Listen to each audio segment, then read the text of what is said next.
오늘부터 2주간은 부활을 향한 예수님의 마지막 여정을 살펴보고 함께 은혜 나누는 시간을 갖도록 하겠습니다. 본문 1절 말씀 보십시오. 유월절이라 하는 무교절이 다가오매. 유월절은 지나간다는 뜻의 히브리어 페사흐에서 유래한 단어지요. 이스라엘 백성들이 애굽으로 탈출할 때 죽음의 천사가 문설주에 바른 어린 양의 피를 보고 그들의 거처를 넘어가도록 하나님께서 명령하셨죠. 그날을 기념하는 날입니다. 영어 성경에는 Call the Passover, 넘어감으로 불려졌다 이렇게 직역하면 그런 뜻이에요. 그래서 우리말 성경에는 유월절 이렇게 써놓았죠. 그렇지만 본래의 의미는 희생제사라고 하는 뜻을 담고 있습니다. 희생제사의 날이 유월절이다 그런 뜻입니다. 어린 양의 피의 희생, 희생이 있었기 때문에 구원이 성취된 것이다. 여러분, 구원은 저절로 이루어지는 것이 아닙니다. 구원에는 희생의 대가가 반드시 따릅니다. 예수님은 인류 구원을 위한 하나님의 그 원대한 계획을 이루시기 위해서 세상에 오셨고 또 십자가와 부활을 통해서 완성하셨습니다. 부활 이전에 십자가가 있었다는 뜻이죠. 십자가는 고난을 상징합니다. 십자가는 또 죽음을 상징하죠. 고난 없이 새로워질 수 없습니다. 죽음 없이 다시 태어날 수는 없습니다. 저와 여러분이 주님과 함께 다시 태어나기 원한다면 부활의 능력으로 주어진 날들을 살기 원한다면 주님과 함께 고난도 받아야지 되고 주님과 함께 죽을 수도 있어야지 됩니다. 사도 바울이 고백했던 것처럼 그리스도의 남은 고난을 내 삶 가운데서 채워가는 사람, 그리스도를 위해서라면 또 주님의 몸된 교회와 맡겨주신 사명을 위해서라면 괴로움을 기쁨으로 받아내는 그 사람이 바로 예수와 함께하는 사람, 십자가의 능력으로 사는 사람, 부활의 능력으로 사는 사람입니다. 그리고 하나님 아버지의 구원 계획에 동참하는 사람인 것입니다. 저는 저와 여러분이 그러므로 주님과 함께 죽고 주님과 함께 살 수 있는 믿음의 사람들 될 수 있기를, 그런 결단으로 하루하루 주님 앞에 나아갈 수 있게 되기를 주님의 이름으로 소망하고 축복합니다. 무교절은 6월의 기쁨을 기념하는 절기입니다. 이스라엘 백성들은 6월절 다음 아침부터 일주일간을 누룩을 넣지 않은 떡을 먹으면서 출애굽을 기념했습니다. 누룩은 뭘 상징할까요? 죄를 상징하지요. 구원받은 백성들은 거룩한 삶을 사모하면서 살아야 됩니다. 누룩을 넣지 않은 무교병은 뭘 상징합니까? 예수님의 살을 상징하죠. 예수님의 몸을 상징합니다. 말씀을 상징하고 또 성령을 상징합니다. 기도와 말씀이 그래서 중요한 것입니다. 그리스도인은 다른 것이 아니라 기도와 말씀으로 거룩해지는 것입니다. 저는 저와 여러분이 날마다 기도하고 날마다 말씀을 묵상함으로 이 악한 세상에서 구별된 주님의 거룩한 신부의 삶을 살 수 있게 되길 바랍니다. 주님께서 역사하시는 거예요. 내가 기도하면 간절하게 거룩함을 사모하고 갈망하고 기도하면 내 안에 계신 성령님께서 역사해 주시는 거죠. 또 말씀으로 은혜 받고 말씀으로 힘 받고 말씀으로 능력 받고 성령께서 역사하시는 거죠. 거룩한 삶을 살 수 있도록. 하나님께서 이스라엘 백성들에게 유월절과 무교절을 절기로 지키게 하신 이유가 바로 거기에 있어요. 너희들은 거룩한 백성들, 택함 받은 백성들이니까 그렇게 나의 이 구원이 열방 가운데 성취될 수 있도록 고난을 감내하는 삶 살아야 된다. 거룩한 삶을 살아야 된다. 그런데 이어지는 본문에 보면 그런 하나님의 뜻과 전혀 다른 상반된 모습으로 사는 사람들이 나오죠. 2절 말씀 보시겠습니까? 2절 말씀 보시면 대제사장들과 서기관들이 예수를 무슨 방도로 죽일까 궁리하니 이는 그들이 백성을 두려워함이더라. 유월절 무교절을 앞둔 이 시점에 대제사장들과 서기관들이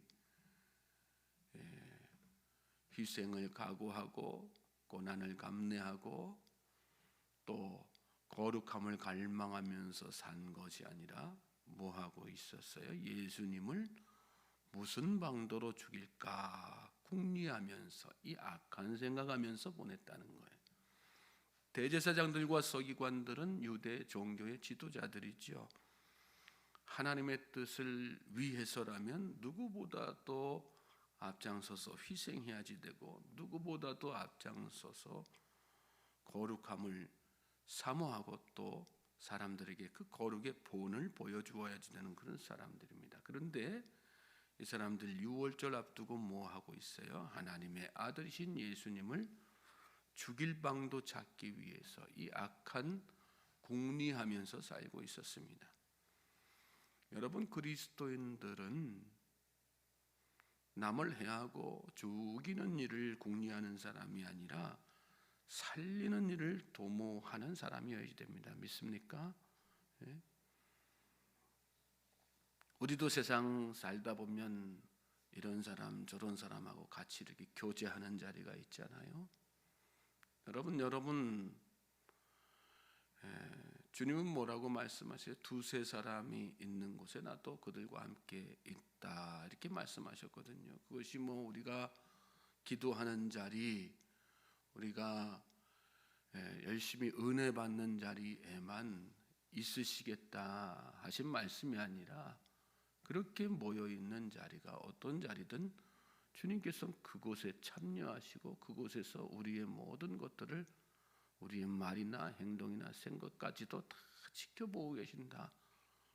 한편으로 생각하면 참 힘이 되는 말씀이지만 다른 한편으로 생각하면 사실은 두렵고 떨리는 말씀이거든요. 그 말씀이.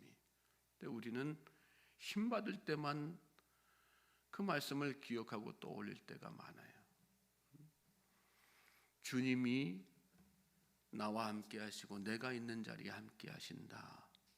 주님이 나를 지켜보신다. 두렵고 떨리는 마음으로 그 말씀을 위로와 격려의 말씀으로도 받아야 되지만 그렇게 두렵고 떨리는 말씀으로도 받을 수 있는 저와 여러분 될 수 있길 바랍니다.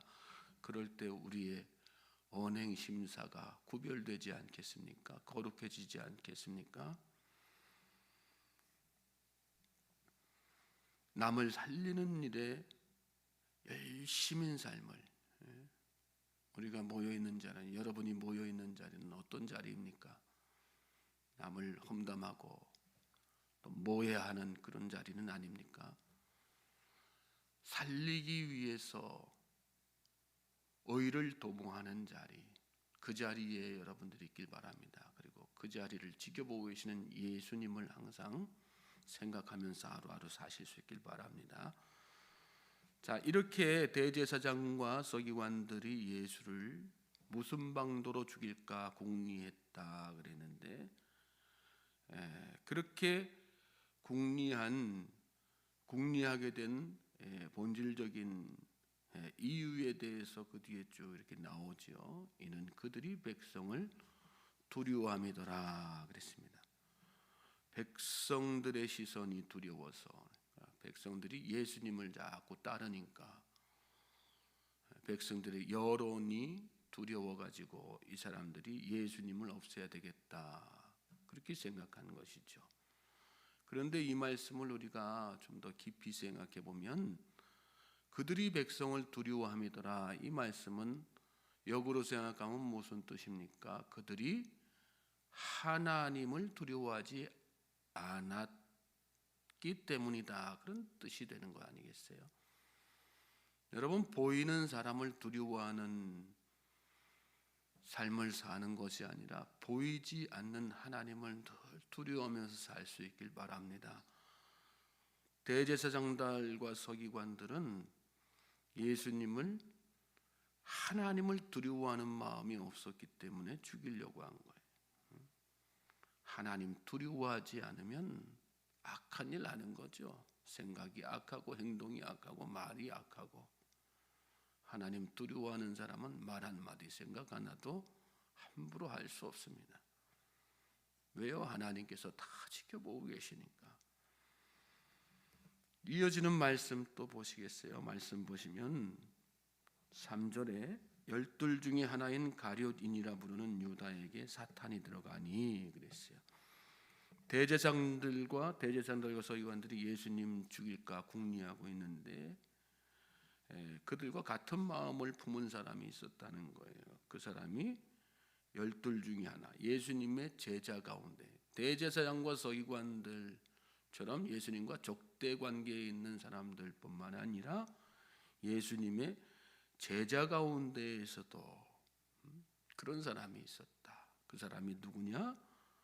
가룟 유다였다는 거예요. 여러분, 우리에게 익숙한 말씀 가운데 선줄로 생각하는 자는 넘어질까 조심하라, 그런 말씀이 있지 않습니까? 교만하지 말고 살아야지 됩니다. 겸손하면서 살아야 됩니다. 우리가 왜 날마다 하나님 앞에 엎드리고 겸손한 마음으로 은혜를 구해야지 됩니까? 내가 나를 장담할 수 없기 때문에 그렇습니다. 내가 언제 넘어질지 모릅니다.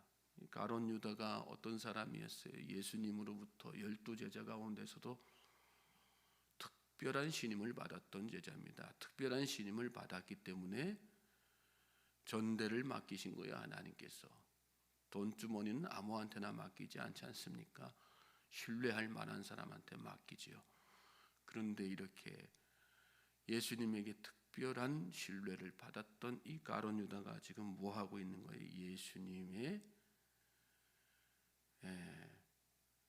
예수님을 죽일 방도를 찾고 있는 사람들하고 같이 모의하고 있는 그런 상황. 예수님을 팔아넘길 생각하고 있는 거예요. 3절 끝에 보면 그 이유가 그에게 뭐가 들어갔다? 사탄이 들어갔기 때문에 그래요. 사탄 마귀에게 사로잡혀 살면 한순간에 다 넘어지게 되는 것입니다. 또 믿음 좋은 사람도 한순간에 사탄 마귀에 사로잡힐 수가 있죠. 구약시대의 초대왕인 사울 왕을 여러분 생각해 보세요. 그가 처음에 왕으로 세움받을 때 얼마나 하나님의 영이 충만했어요. 그런데 그가 한순간에 교만해지고 악한 영에 사로잡히게 되지 않습니까? 그리고 하나님의 도움을 입는 사람이 아니라 하나님을 대적하는 자가 되죠. 하나님의 뜻을 거스르는 자가 되죠. 그리고 그의 인생이 얼마나 초라한 인생으로 마무리하게 됩니까? 성경을 여러분 읽으면서 그런 인물들 구석구석 우리가 본받아야 될 인물들을 통해서도 우리가 은혜 받지만 그러한 사람들의 모습을 보면서도 우리가 도전받아야 됩니다. 내 모습이 바로 그 모습일 수가 있거든요. 내가 가룟 유다가 되지 말라는 법이 없습니다. 내가 사울 왕이 되지 말라는 법이 없습니다. 그러므로 우리는 날마다 넘어지지 않을까, 내가 하나님 앞에 무릎 꿇고 넘어지지 않기 위해서 은혜 구하는 삶을 살아야 될 줄로 믿습니다. 4절 말씀 보면 이에 유다가 대제사장과 성전 경비대장들에게 가서 예수를 넘겨줄 방도를 의논했다. 찾아갔어요. 사탄에게 사로잡혀가지고 유다 발로 찾아간 거예요. 5절 말씀 보면 그들이 기뻐하여 돈을 주기로 언약하는지라 그랬어요. 왜 사단 마귀가 그에게 들어가서 그를 사로잡았는가, 악한 일 하는데 앞장세웠는가? 본질적인 또 하나의 이유, 여기 말씀에 나오죠. 돈 때문이라는 거예요. 돈 때문. 돈 주기로 언약하는지라. 이전부터 유다에 대한 기록을 살펴보면, 다른 복음서에 살펴보면 어떻게 돈을 좋아하는 자라 그랬지 않습니까? 그래서 돈을 자꾸 훔쳐내고 착복하고 그랬다고 그러지 않습니까? 만몬이 문제예요, 여러분. 만몬의 노예가 되어 살 때 우리의 신앙생활이 다 엉망이 되는 거죠. 돈 좋아하면서 살지 않게 되기를 주님의 이름으로 소망합니다. 돈을 사랑함이 일만하게 죄다 그랬습니다. 돈 사랑하면서 사는 사람 치고 제대로 된 믿음 생활을 하는 사람 없습니다. 여러분, 돈이 아니라 만몬이 아니라 주님을 사랑하면서 살 수 있길 바랍니다. 우리는 하나님 한 분이면 됩니다 이렇게 고백하지만 정작 삶에 경제적 어려움이 오고 돈의 유혹이 오면 하나님 한 분 아니라 그 돈의 유혹조차 살아갈 때가 얼마나 많은지 모릅니다. 그것 때문에 막 흔들리고 믿음의 근간이 다 무너져 내릴 때가 얼마나 많은지 모릅니다. 만몬이 무서운 것입니다, 여러분. 하나님 두려워하면서 살 수 있길 바랍니다. 하나님 두려워하면서 살고요. 또 사단 마귀에게 사로잡히지 않기 위해서 늘 깨어서 기도하면서 살고, 만몬의 유혹에 빠지지 않기 위해서 늘 자신을 돌아보고 경계하면서 살 수 있기를 주님의 이름으로 소망합니다. 그런 사람들이 악한 모의하지 않고 주님께서 하시고자 하는, 주님께서 뜻하신 바를 이루는 선한 일을 도모하는 사람들이 되는 거죠. 6절 말씀 보십시오. 유다가 허락하고 예수를 무리가 없을 때에 넘겨줄 기회를 찾더라 그랬어요. 기회를 찾더라. 호시탐탐 이렇게 살핀 거예요, 주변. 악한 일 하는 사람들은 좌우 주변 다 돌아보죠. 혹시나 왼쪽에 듣는 사람 없는가? 혹시나 오른쪽에 듣는 사람 없는가? 은밀하게 기회를 엿보지요. 여러분, 우리가 세상 살면서 좌우도 돌아봐야 되지만요, 우리가 정작 바라봐야 될 곳은 어디입니까? 좌우가 아니라 하늘입니다. 하늘. 우리가 아무리 좌우 살펴가지고 사람 없으면 뭐합니까? 하나님께서 저 높은 곳에서 하나님의 시선은 어떻게 피할 거예요? 예전에 시인 이육사는 하늘을 우러러 한 점 부끄럼 없기를, 이런 마음 가지고 살았다. 자기 삶에 대한 고백을 그렇게 했었는데, 여러분, 그 마음이 오늘 그리스도인들의 마음이 되어야지 됩니다. 주변을 돌아보고 사람 살펴보고 또 주변의 환경 살펴보고 그렇게 사는 것이 아니라 하늘을 우러러 보는 삶. 하나님이 나를 지켜보신다. 저 위에 하늘은 하나님의 시선을 내가 의식하면서 살아야지 된다. 그런 마음가짐으로 하루하루 살 때 우리는 악을 도모하는 인생이 아니라 선한 일을 이루기 위해서 마음을 다하고 서로 합력하고 또 생각을 모으고, 그래서 하나님의 이루고자 하시는 구원의 놀라운 계획들을 우리 삶 가운데 성취해 나가는 거죠. 그리고 우리 하루하루의 삶도 그렇게 날마다 거룩해져 가는 거 아니겠습니까? 저는 저와 여러분의 이 하루가 그런 하루가 되기를 주님의 이름으로 소망합니다. 주님은 부활의 그 순간을 위해서 오늘 하루도 이렇게